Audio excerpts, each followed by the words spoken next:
All right, thank you to my lovely assistant, Marcus, for taking up my lectern this morning. I'd like to give a shout out to Elder Scott. Thank you for increasing our tithe. As you can see, it's come well and handy. Not just a tie, but also a jacket and a square. I think people were giving 12% after that. Awesome welcome and pass the spot.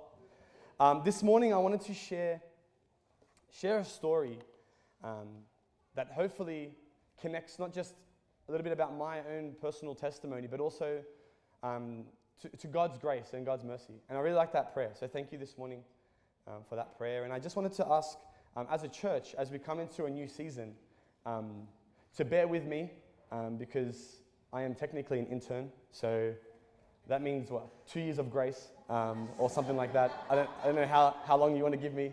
My wife's given me 12 years of grace, which is great. So if you guys can match that or higher, that'd be good. This morning, the title of my message is called Run Away.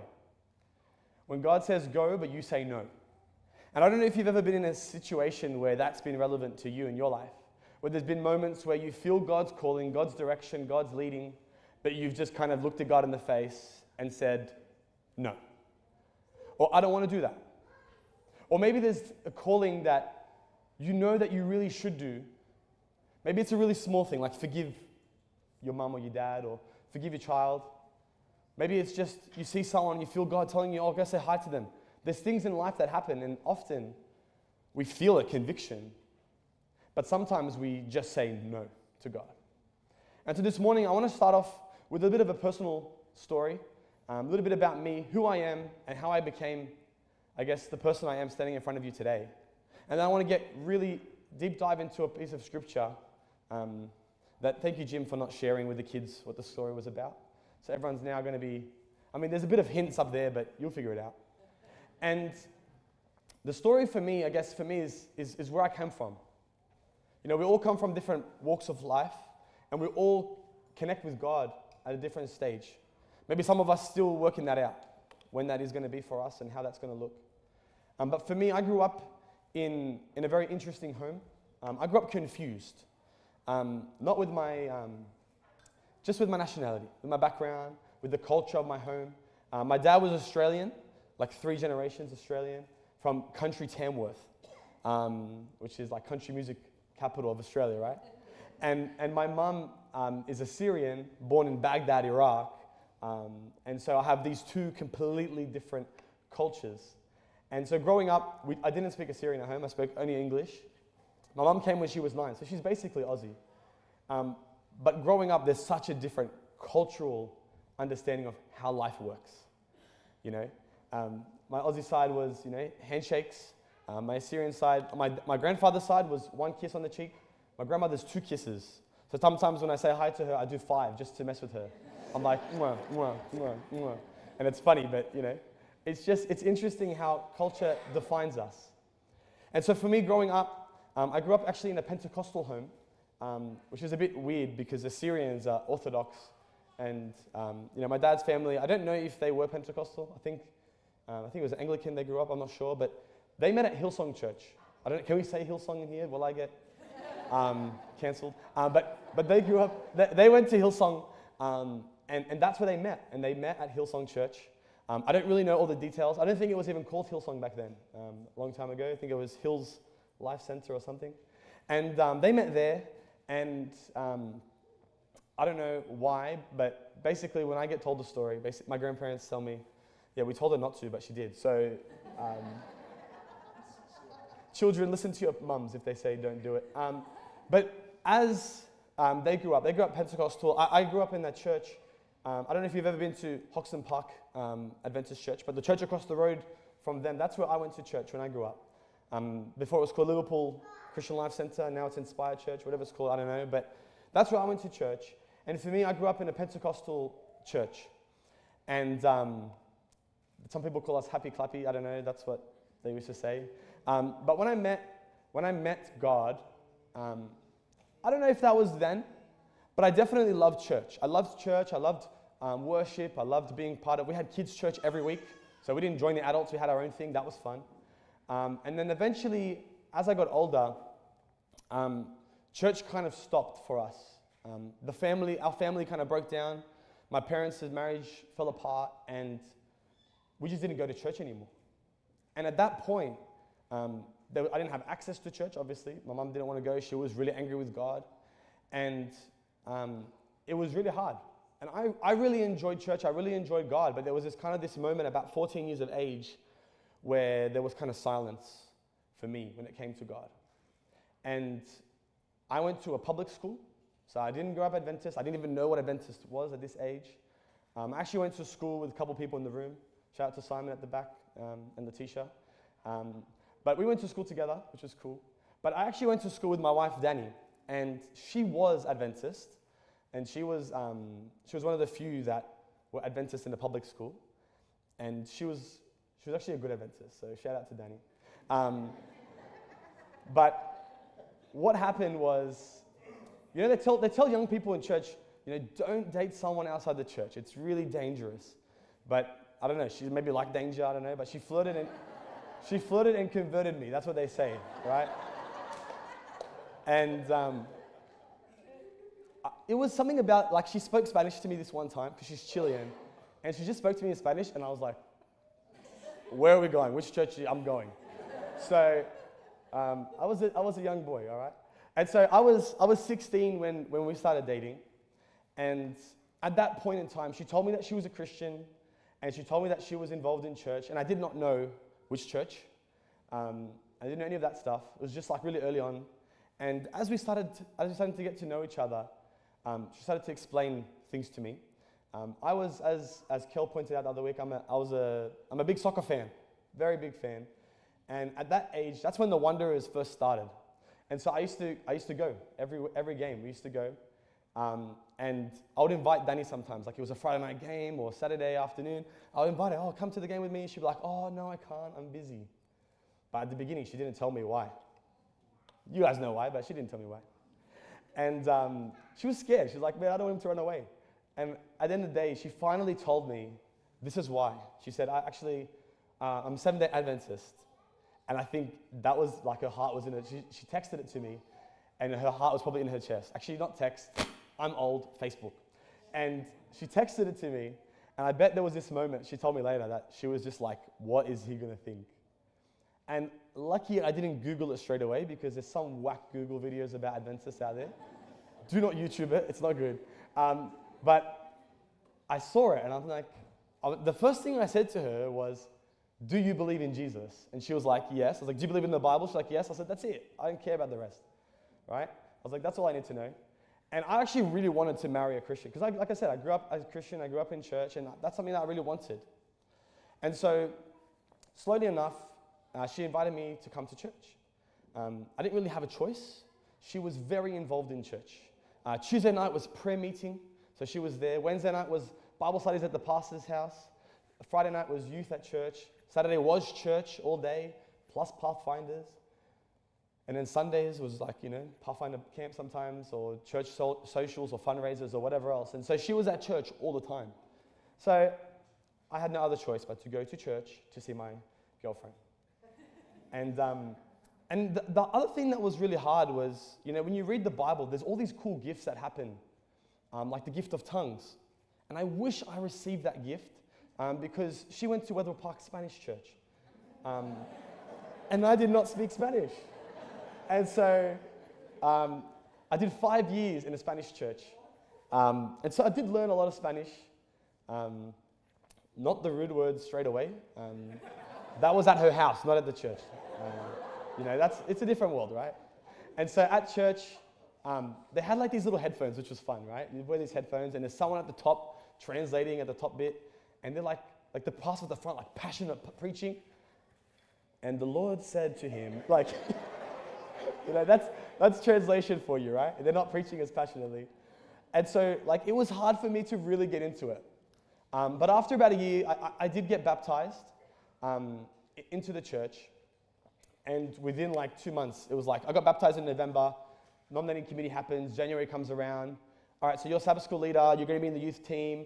Can you also help on AV? I was thrown in all these different roles, straight away into church. And, within a couple of years, boom, youth leader, doing all these things. My wife was pathfinder leader. I was youth leader at 18. She was pathfinder leader at 19. And we're basically running like an English church inside of a Spanish church because, being the youth leader there is youth every Friday night and one English service a month. So running five services a month. And it was intense. And so in this time, I felt God calling me to ministry. When people get baptized and they become a Christian, they're on fire, man. They're like, yes, God. And they're fun. They're excited. That was me.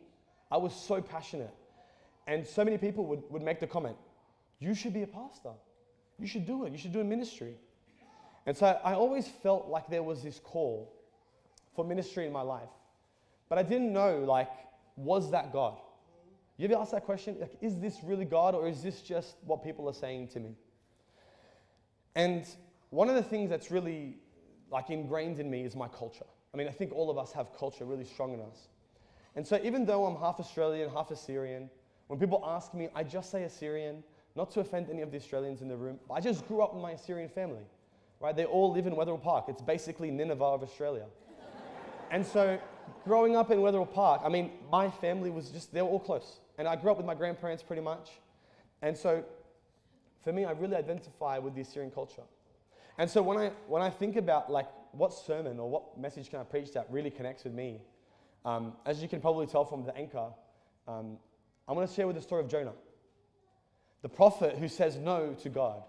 What kind of prophet gets a phone call from God? Hey, Jonah, can you go here? And he's like, no. Just really stubborn. He probably, I don't know, he wasn't Assyrian, but he could have been, because that's how we are. We're stubborn, man. And so I want us to open our Bibles. So open up your Bibles with me. We're going to go to 1 Jonah, or Jonah 1. And I'm going to read the chapter 1, so we get an idea of where is this story? Where does it take us? What's happening? I want us to have a read of this. So Jonah 1, verse 1. And I have it on the screens as well. It says, the word of the Lord came to Jonah, son of Amittai. Go to the great city of Nineveh and preach against it, because its wickedness has come up before me. Some people say, I don't know if it's God, but pretty clear instruction here. Verse 3, but Jonah, no reply, right? No reply to God. He left God on red. That should have been the name of the sermon, leaving God on red. It says, but Jonah ran away from the Lord and headed for Tarshish. He went down to Joppa, where he found a ship bound for that port. After paying the fare, he went abroad and sailed for Tarshish to flee from the Lord. See, a lot of us, when I read this, it was interesting. A lot of us say, where is God? Jonah clearly knows God's voice, but he runs away from him. Most of us are saying, where are you, God? He's like, I know where God is. I'm going that way. And so Jonah runs from God. It says, then the Lord, which is very nice of him, he sent a great wind on the sea, and such a violent storm arose that the ship threatened to break up. All the sailors were afraid, and each cried out to his own God, a boat full of people from all walks of life. They all cried out to their own God, and they threw the cargo into the sea to lighten the ship. But Jonah had gone below deck, where he lay down and fell into a deep sleep. The captain went to him and said, how can you sleep? Get up and call on your God. Maybe he will take notice of us so that we will not perish. Then the sailors said to each other, come, let us cast lots to find out who is responsible for this calamity. They cast lots, and the lot fell on Jonah. So they asked him, tell us who is responsible for making all this trouble for us. What kind of work do you do? Where do you come from? What is your country? From what people are you? He answered, I am a Hebrew, and I worship the Lord, the God of heaven who made the sea and the dry land. He's kind of sounding like a fake believer, I'm not going to lie. He says in this, his answer to them is, I worship the Lord. Yet he's on a boat, fleeing from that same Lord. But they were terrified. They said to him, what have you done? They knew he was running away from the Lord because he had already told them so. The sea was getting rougher and rougher, so they asked him, what should we do to make the sea calm down for us? And Jonah replies, pick me up and throw me into the sea, and it will become calm. I know that it's my fault that this great storm has come upon you. And so,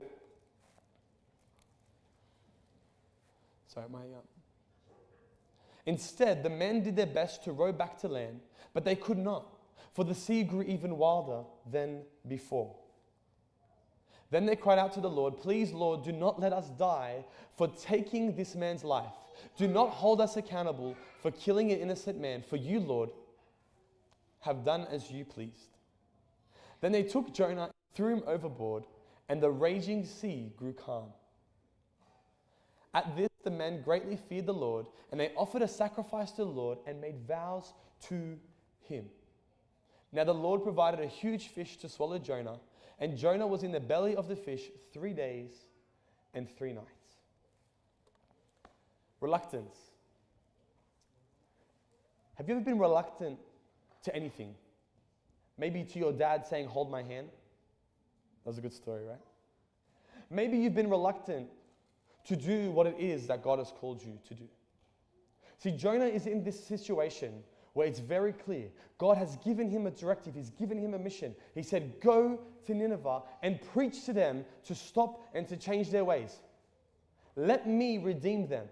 Let me give them my grace. Let me give them my mercy."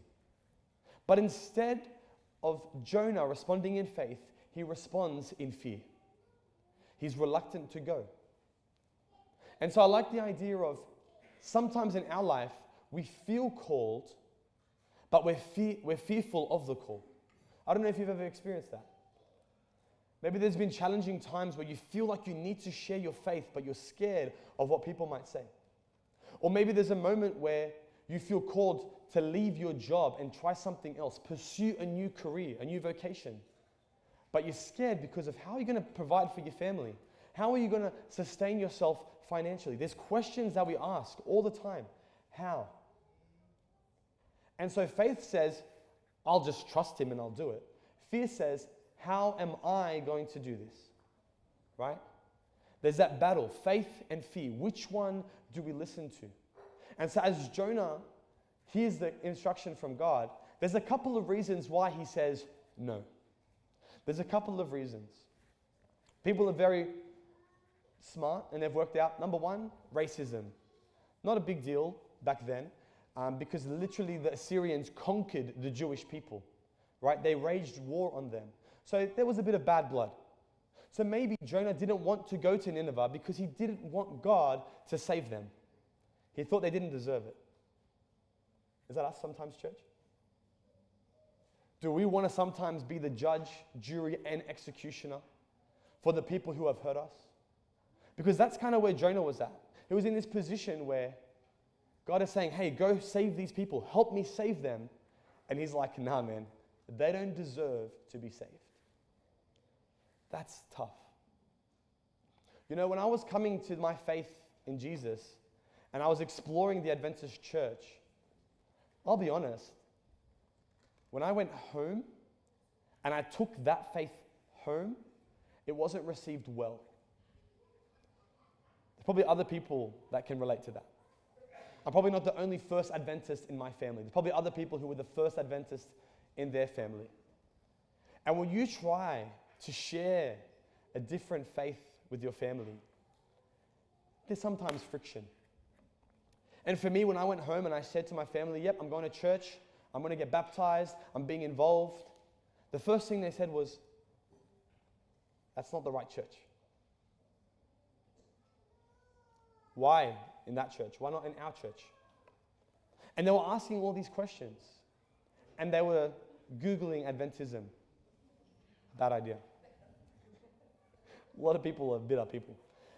And so as I was having these discussions, unfortunately, my wife was in the firing line a lot. They would ask her the questions more than me. They'd be like looking at me, "Why are you in the Adventist church?" Directed at her. You know, "Why do you believe this? Why are you this? Why are you that? How come you don't drink this? How come you eat this? Why this and why that?" And they would ask all these questions like a firing line, right? Trying to find the thing that would unravel my faith because they thought it was wrong. And so I believe that sometimes we want to have control of how God connects with people, of how God talks to people, of how God dishes out punishment to people. We want that control. And for my family, it took a long time for them to finally accept that I wasn't just becoming Adventist because of a girl.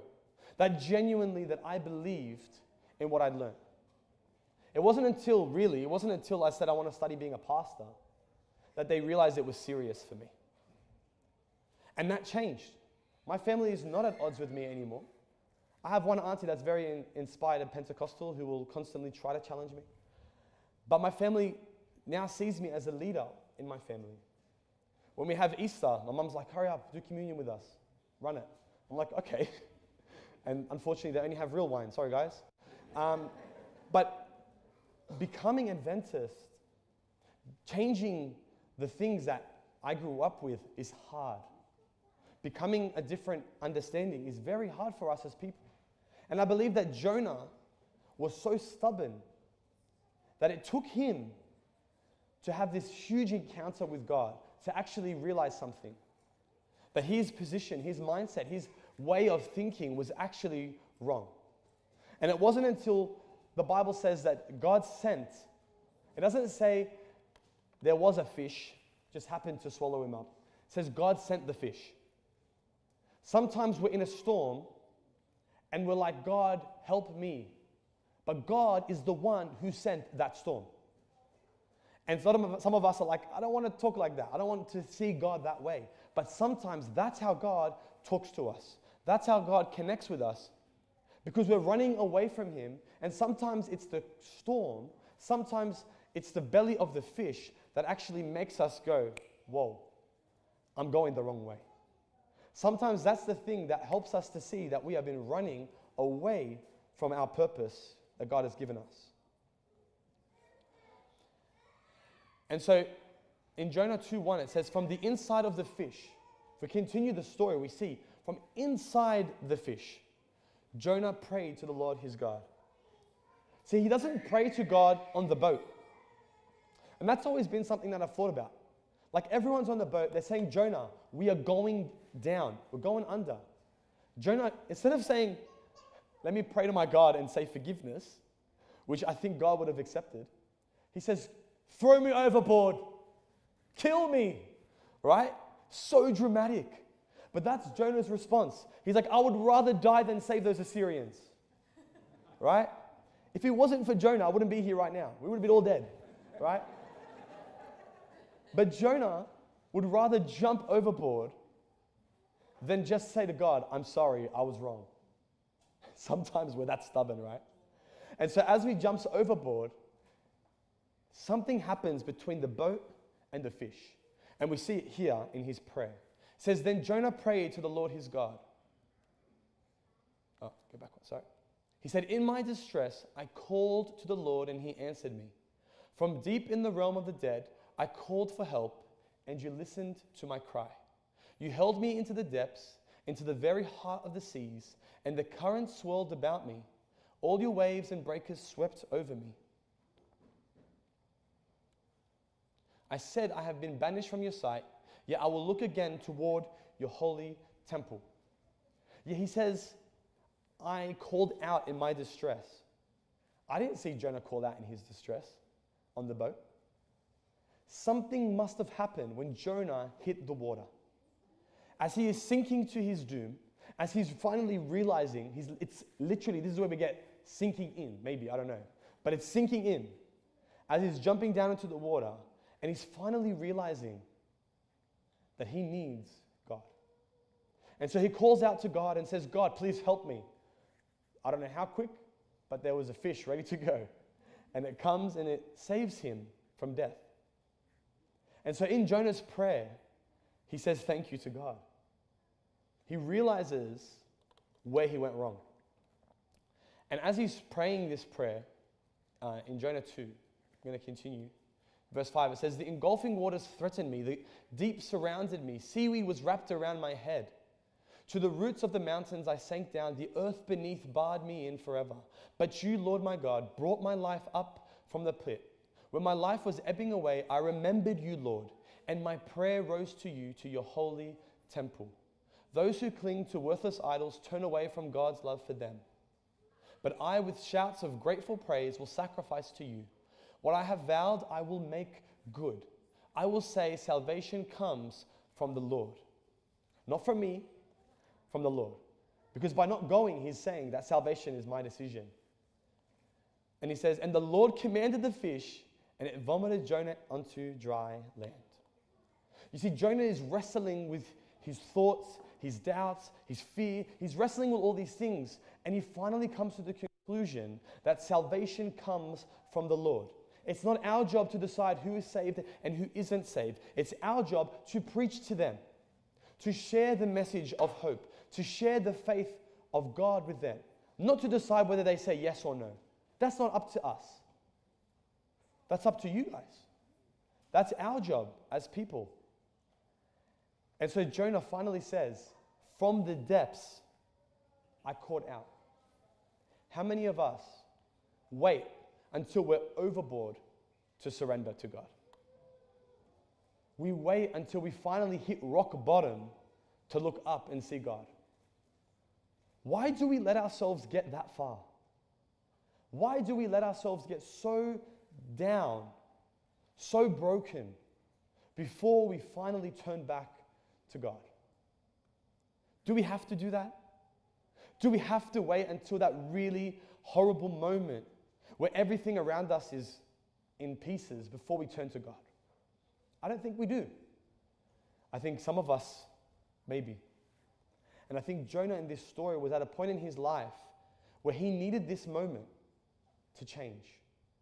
It took that much. Literally, his world was about to end for him to realize that he had gone wrong. And so I believe that sinking leads to surrender. Sometimes it's the moment where we're at our lowest, where life is really falling apart, where we actually realize that we need God. That we give up and we say, God, I give it to you. Sometimes it's those moments where we're like, I hate that this is happening to me. I hate that this is going on. God, where are you? Why is this happening? We ask all those questions. Why do bad things happen to good people? Those questions pop up. But sometimes the only way for us to listen, the only way for us to connect with Him again, the only way for us to turn back to God is after we hit rock bottom. And so the story of Jonah continues with him actually doing what God asked him to do. You see, the word of the Lord comes to Jonah a second time. That's grace, right? That's grace. God asks him again, go to the great city of Nineveh and proclaim to it the message I give you. Jonah, let's try it again.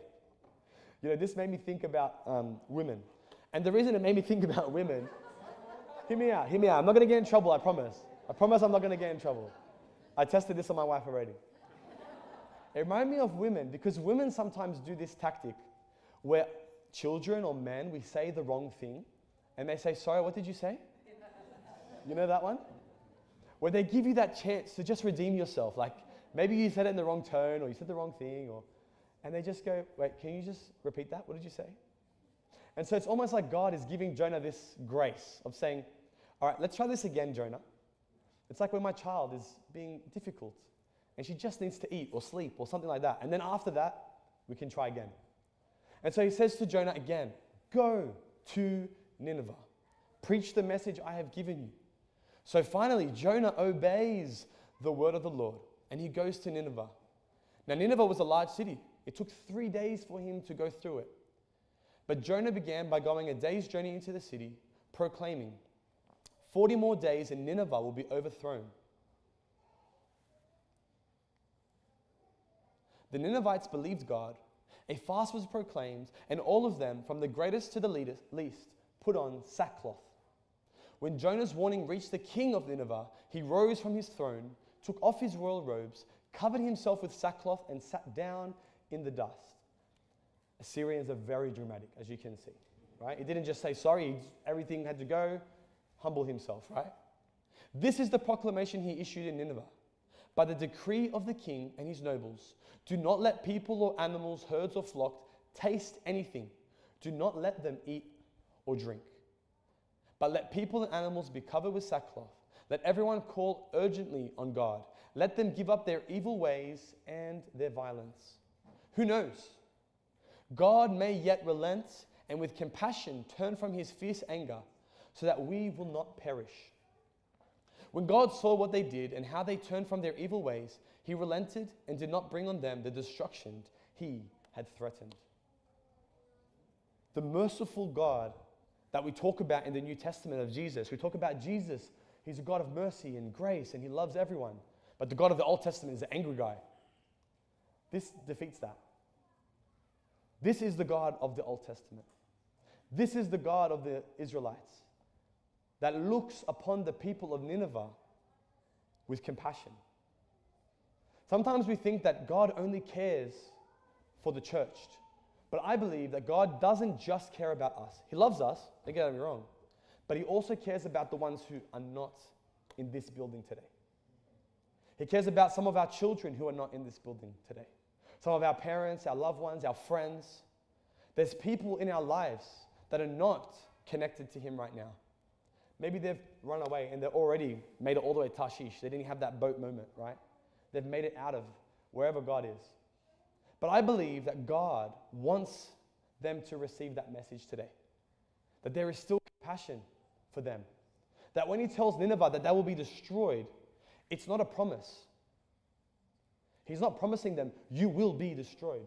He's saying, unless you change, this is what will happen. There is still time and there is still hope for everyone. And I'm grateful for Jonah, personally. But that's just bias because he saved my whole entire nation. But because of what Jonah does, he allows restoration. And I believe this is the word that God has put on my heart for us today as a church. That God's grace restores the broken. That no matter where you find yourself in the year 2025, it's so weird to even say that. The year 2025, no matter where you are this year, there is enough grace that God can restore the broken. No matter where you are, no matter where your children are at, no matter where your partner is at, no matter where your friends are at, God is ready and willing to give out grace. There is no limit. There is no max amount of quantity. It's not a Pathfinder camp. There's not limited spaces of grace. God can give as much as he wants to give. And I believe the story of Jonah shows us two people who receive compassion. Jonah himself receives compassion from God, a second chance. And yet again, the Ninevites receive a second chance too. The people that Jonah did not want to save were worthy of God's grace. And so the people that we might not like, we might not get along with, maybe even in church, maybe some of the people we go to church with we don't like, God says, doesn't matter. I love them. I care for them. And because of that, we must listen to the call that God has put on our heart. When God calls and God says go, don't say no. Don't say, I have fear, I'm worried. Because I promise you, when God called me to ministry, it was different to when he called me to being a Christian. When he called me to ministry, I knew that he wanted me to become a pastor. Why? Because of my wife. God said, well, she said to God, actually, it wasn't the other way around. She called God first. And she said to him, if you want my husband to be a pastor, then give him this job. And I applied. I applied for a job as the youth assistant for the conference. And I applied for the job, and I got that job. I got that job. And so that was an answer. Do it. Go. Be a pastor. And then my wife turned around and said, we're not getting married if you become a pastor. She said, I don't want to be a pastor's wife. I thought God wouldn't give you the job. She was reluctant. Her fear was telling her no. Don't do it. The pressure on the kids, the pressure on you, the pressure on your family, it's too much. She didn't want that. She didn't want that life for herself, for us. I mean, she was going to be a lawyer. Well, she did do that. I was going to be an actor. She told me no. She said, I'm not marrying an actor. And so somehow I pursued ministry, but reluctantly. And so when God said, be a pastor, I said no. I ran away. And so I quit that job. I went to the city. I went to the corporate world. She said, just try it. And so I went into the corporate world, but you know what? It didn't work. As much as I wanted it to work, it just didn't work. And all of a sudden, I found myself like Jonah in the belly of the fish. You know what the fish was? It was COVID. That's what my fish was. That moment of darkness where you're sitting inside and you're like, time to reflect. Why am I sitting right here, right now, in this moment? The job that I was doing was gone. I was working in events, and when COVID hit, there was no more events. We couldn't meet. We couldn't be in a room together. It was like 1 per 4 square meters, masks. It didn't work. And so when God shut down that job, I came home from work, newly married after like 3-4 months, and I did have a very big Assyrian wedding, so we needed to spend money to pay for it. And so I came home and I'm like, babe, that's it. I'm done. And we sat together and we said, why? And she did. She remembered. You know when Jonah says in the whale, says, I remembered the Lord? She remembered the Lord. And she said to me, the reason nothing has worked for you, the reason no doors have opened, is because the door that God opened, we never walked through. And it was at that point, that moment in time, where we finally realized that the purpose, the calling that God had for us, we could no longer run away from. Because running away was not going to get us anywhere. And so I found out that the purpose that God had for me was the purpose I would follow. And it was at that moment that I studied and I enrolled for Avondale. Life changed for us. And it was out of reluctance that we let fear take over. But I believe that when we walk in faith, we can trust God. We can trust that His plan, His calling, His purpose for our life is a good one. And that even though we might not understand it at the time, in the future, it will make sense. And so I pray that this year, 2025, that if God has put something on your heart to pursue, do not respond in fear, but respond in faith. Thank you, church.